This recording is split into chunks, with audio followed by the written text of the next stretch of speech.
Emergency movie review आज हम करने वाले हैं। इमरजेंसी नहीं, इंदू होना चाहिए था शीर्षक इस मूवी का। कैसी है कंगना रनौत की यह फिल्म, जानते हैं। तमाम विवादों और सेंसर बोर्ड की कैंची चलने के बाद फिल्म इमरजेंसी सिनेमाघरों में रिलीज हो गई है। शीर्षक से लग रहा था कि यह फिल्म केंद्र में देश का काला अध्याय इमरजेंसी होगा, लेकिन उसे प्रसंग के तौर पर शामिल किया गया है। मूल रूप से यह फिल्म पूर्व प्रधानमंत्री इंदिरा गांधी से जुड़े घटनाक्रमों को क्रमबद्ध तरीके से दिखाती है। इसे उनकी बायोपिक कहना उचित होगा। फिल्म का शीर्षक वास्तव में इमरजेंसी ना होकर इंदु, इंदिरा या प्रियदर्शनी होना चाहिए था। बहरहाल यह फिल्म कूमी कपूर द्वारा लिखी किताब द इमरजेंसी और जयंत वसंत सिन्हा की किताब Priyadarshini the daughter of India पर आधारित है। फिल्म की कहानी में बचपन से लेकर बड़े होने तक का सफर दर्शाया गया है। फिल्म इंदिरा के गूंगी गुड़िया कहलाने से लेकर तानाशाह बनने के सफर को दिखाती है। फिल्म का आरंभ उनके बचपन से होता है, जिसमें इंदिरा को एक गुलाब का कांटा चुभता है, जो यह दर्शाता है कि वह अपने पिता जवाहरलाल नेहरू के प्रभाव से कभी नहीं बच पाएंगी, जो हमेशा अपने कोट पर लाल फूल पहनते थे। बाद में वह उनके जैसी बिल्कुल नहीं बनती।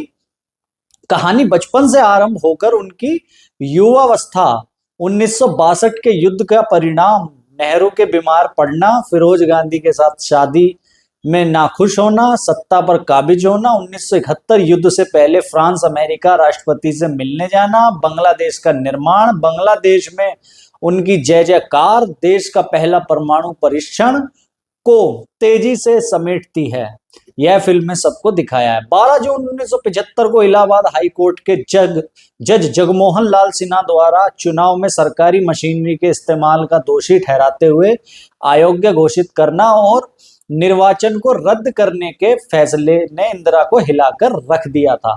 अदालती फैसले के बाद इंदिरा को पद से हटाने को लेकर जेपी नारायण का आंदोलन, इन घटनाक्रमों से गुजरते हुए मध्यांतर और पर इमरजेंसी लगाने का ऐलान होता है। इंदिरा विरोधी राजनेताओं और लोगों को जेल में ठूसा जाता है इस इमरजेंसी के दौरान। उस समय इंदिरा के बड़े बेटे संजय गांधी का उनका संबल बनकर खड़े होना, जबरन नसबंदी, दिल्ली को खूबसूरत बनाने के लिए गरीबों के घरों को तोड़ना, किशोरी कुमार गानों पर रोक लगाना जैसे जनता में नाराजगी फैलाना, संजय की कारगुजारियों और इमरजेंसी हटाने को लेकर इंदिरा पर दबाव, इमरजेंसी का हटना और लोकसभा चुनाव में इंदिरा को करारी हार मिलना, विपक्ष द्वारा उन्हें जेल भेजना, फिर सत्ता में वापस आना, भारतीय सेना द्वारा अमृतसर स्थित हरमिंदर साहिब परिसर को खालिस्तान समर्थक जनरल सिंह भिंडरावाले और उनके समर्थकों से मुक्त कराने के लिए चलाया गया अभियान ऑपरेशन ब्लू स्टार के 5 महीने बाद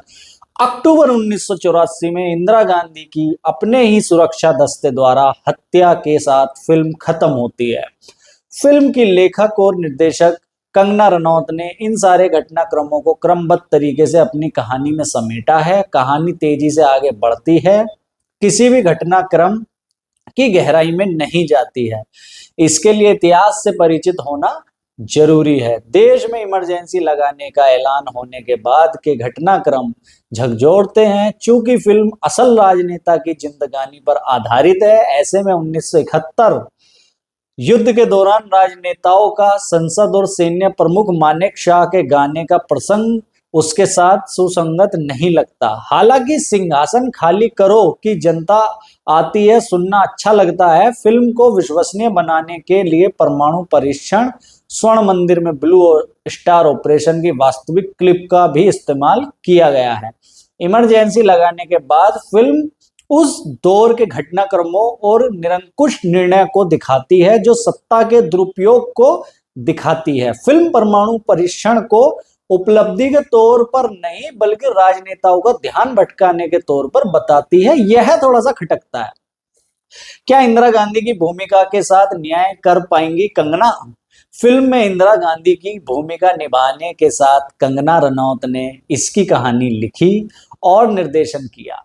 इससे पहले वह film Manikarnika the queen of Jhansi का निर्देशन कर चुकी हैं। कंगना ने मुखर होकर इंदिरा गांधी के जटिल चरित्र को निभाया है। उन्होंने महत्वाकांक्षा और अपने निर्णय की भारी कीमत के बीच फंसी महिला का चित्रण सटीक तरीके से किया है।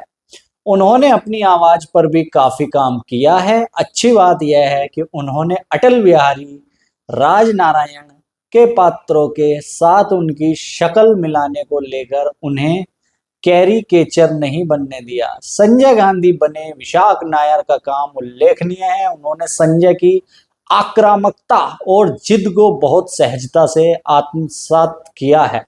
जयप्रकाश नारायण की भूमिका में अनुपम खेर नजर आते हैं और जचते हैं। अटल बिहारी वाजपेयी भूमिका में श्रेयस तलपड़े नजर आते हैं और वे भी अपनी भूमिका में न्याय करते नजर आते हैं। जगजीवन राम की भूमिका में सतीश कौशिक वह भले ही अजीब अब हमारे बीच नहीं है, लेकिन दिए गए दृश्यों में अपनी छाप छोड़ने में कामयाब रहते हैं। प्रोडक्शन टीम ने पिछली सदी के 7वें दशक को वेशभूषा से लेकर प्रवेश के मामलों में विश्वसनीय बनाया गया है। कंगना रनौत की इमरजेंसी राजनीतिक नेतृत्व की व्यक्तिगत महत्वाकांक्षाओं पर विचार करने के लिए मजबूर करती है। इमरजेंसी को राजनीतिक दस्तावेज कहना उचित होगा। इस फिल्म के साथ यह भी विचारणीय है कि विदेशी फिल्म मेकर रिचर्ड एटनबरो राष्ट्रपिता महात्मा गांधी पर फिल्म गांधी बनाकर ऑस्कर में छा जाते हैं। वहीं अटल बिहारी वाजपेयी, प्रधानमंत्री नरेंद्र मोदी, पूर्व प्रधानमंत्री मनमोहन सिंह जैसे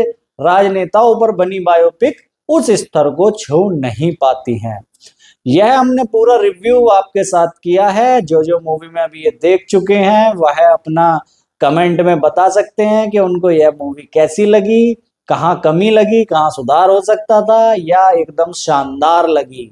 तो अपने महत्वपूर्ण टिप्पणी अवश्य करें और हमारे इस रिव्यू को लोगों के साथ शेयर करें। लेता हूं इजाजत, धन्यवाद, थैंक यू।